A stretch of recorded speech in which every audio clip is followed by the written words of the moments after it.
Okay, I'll start from, this is number 3, and I'll start from machine reset. I was showing the help command. There's the first page, and here's the second page. Those can be found on our site in the area of the KISS debugger, and you can look at what commands are available.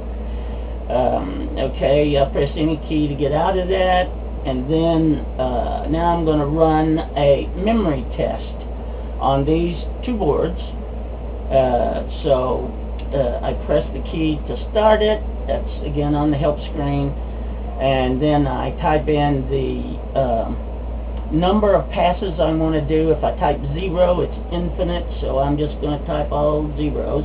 You have to type in 8 digits, and again 8 digits for the number of bytes. I said this was 4 megabytes, so that comes out to 0040000. Okay, yes.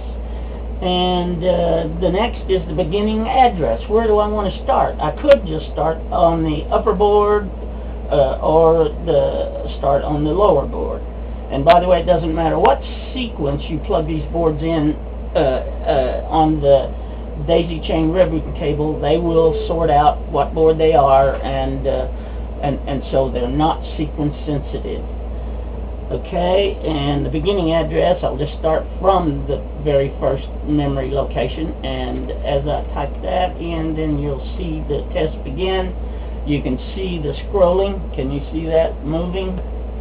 Okay, that's testing every possible pattern for every location.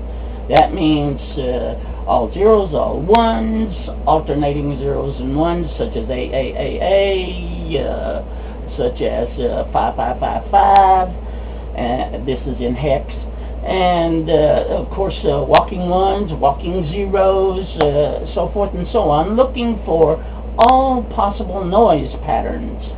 And by the way, this is an extremely quiet board, and I have thoroughly tested it all the way up to 4 gigahertz, so it is an extremely quiet board.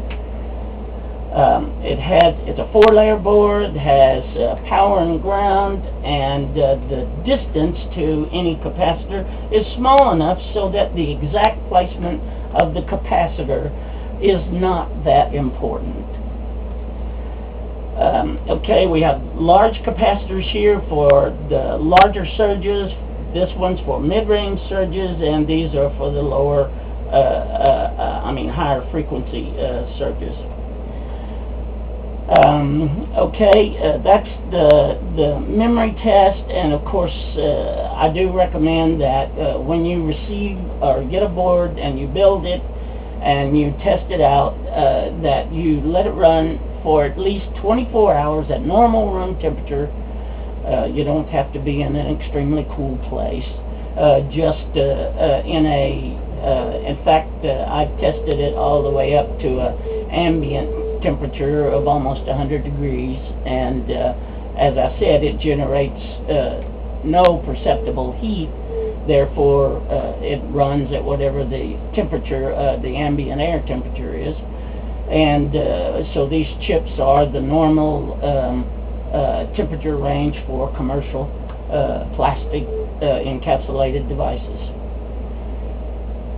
Okay, that's enough for this clip.